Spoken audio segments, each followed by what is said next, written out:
আপনি কি বুম কেটে নিচ্ছেন? না, হ্যাঁ অবশ্যই বুম করে। কেন নিচ্ছেন?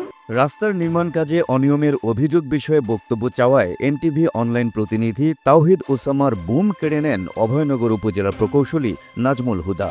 এ সময় আপনি কি আমার বুম কেড়ে নিচ্ছেন এমন প্রশ্নে তিনি দম্ভের সঙ্গে বলেন, অবশ্যই বুম কেড়ে নিচ্ছি। না, আপনি আমার বুম এভাবেই করতে পারবেন না। না, আপনি আমার বুম দেন। যশোরের অভয়নগর উপজেলার ডুমুরতলা টু বেদভিটা সড়কের কাজে নিম্নমানের ইট ব্যবহারের অভিযোগ ওঠে। সরেজমিনে রাস্তা পরিদর্শনে গেলে অভিযোগের সত্যতা মেলে। এ বিষয়ে সেখানে থাকা কন্ট্রাক্টর জাহাঙ্গীর আলমকে জিজ্ঞেস করলে তিনি রাস্তায় নিম্নমানের ইট থাকার কথা অস্বীকার করেন। এক পর্যায়ে আপনার যা করার করেন বলেও মন্তব্য করেন তিনি।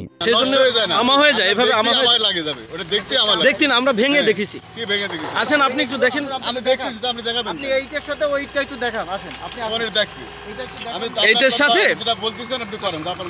পরে উপজেলা প্রকৌশলী নাজমুল হুদার বক্তব্য জানতে গেলে সাংবাদিক তাওহিদ ওসামার বুম কেড়ে নেন। সঙ্গে ছিলেন হিসাবরক্ষক হুমায়ুন আজাদ।